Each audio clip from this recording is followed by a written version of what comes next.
Hello guys and welcome to the channel.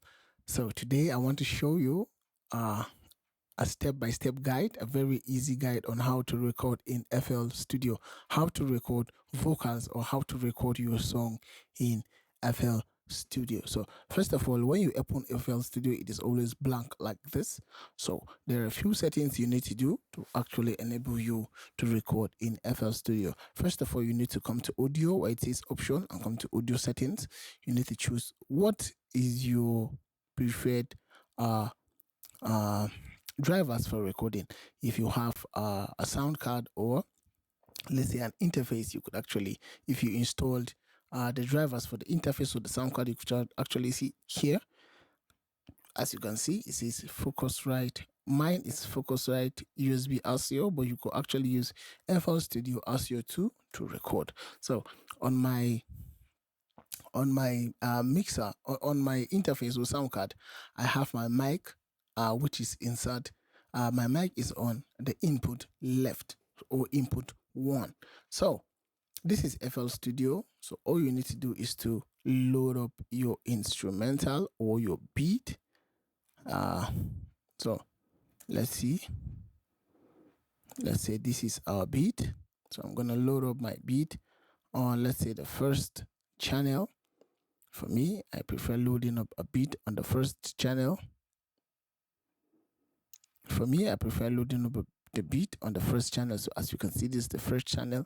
So let's have, let's say this beat has been loaded, and you possibly, if you don't know how to find, sometimes you could find BPM when you, or your tempo, when you click on this last place here and says detect tempo. So sometimes you can't actually find the tempo here because, but you could actually use what we call the DJ mixer, or if you have this plugin called, if you have this plugin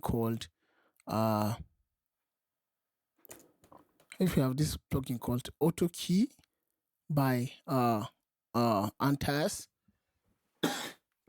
If you have this plugin, you could actually use it to actually find the key. So I'll be putting up a full tutorial on how to actually find the key and your BPM using Antares. So all you need to do with this track now is to double click on it and select which channel is empty. Let's take it to track 1. That's which track is empty on our, as you can see, which track is empty on our mixer channel. Ignore this second mixer channel because this is what I'm using for my microphone to actually do this tutorial. So our beat has been sent to track 1. So let's play it and see. Oh, insert 1 on mixer channel. As you can see, it's showing us, yes, I am playing and I'm working. So the next thing you need to do is to come here. We're going to be using track 3. So you could actually come to this button here and click on it and add audio track, or you could actually just right click and it will automatically send your track to it will actually bring out this. But what this right clicking here does is that it will just send it to you to any empty track it deems fit. But there is another option. You could actually just, okay, we right clicked here and it automatically sent to, as you can see, it says insert 5. That's on our mixer channel, insert 5. But if you want to select an insert for it by yourself on your mixer channel, you could actually come to an empty track, right click here, come to track mode and come to audio track. And if you want to send it to insert 3 on the mixer channel, you click here and it will automatically send it. As you can see, it is on insert 3 here. So for now, if you want to set up your mic, first of all, you're going to click here and select which of the channels on your interface or your sound card your mic is selected, where your mic is in.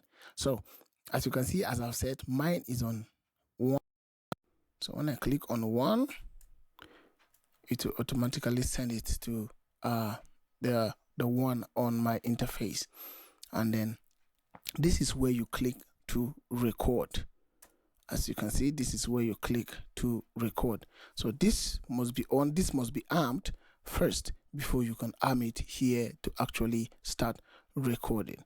So as you can see, you could actually start recording from here. So one of the things I really want to show you about recording a track also is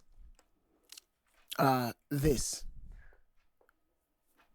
This is recording pre-count. This here is recording pre-count. If you remove this, once you click here to start recording and you hit on record, it's just going to record straight. As you can see, it has recorded straight. But then if you leave this one on, if you leave it on and you hit on recording, it's going to have a pre-count. It's going to count 1, 2, 3. That's kak, kak, kak, 3 times before it starts recording. That it gives you time to know, okay, we're about to start after the count of 3. So it counts 1, 2, 3 before it starts recording. And another thing is metronome here. Metronome means, do you want the metronome to be sounding while you are recording? Kak, kak, kak, according to your BPM. So if you want it, some people say this actually guides them to actually sing on beat or on the bars, but I don't know. It all depends on what you want. So you could actually take it out or leave it. So these are some of the few important things. And then another thing I want to show you is whichever channel you want to record on. Let's say this is your insert here on your mixer channel where you want to record. Sometimes it's good if you're recording a singing song, it's good to actually load up maybe your tuning plugin, let's say if your auto tune, so that it will help you to actually, and then you get the key and put it so that while you're recording you could hear if the recording is on key or it's not on key. So these are the basic simple steps to actually do to actually start recording. I am going to be giving out more tutorials, especially my next tutorial is going to focus on how to actually find a BPM in FL Studio and actually how to find the key. So don't forget to like and subscribe to the channel. If you love my videos, please let me know in the comment section. If you have any queries, let me know in the comment section. Thank you.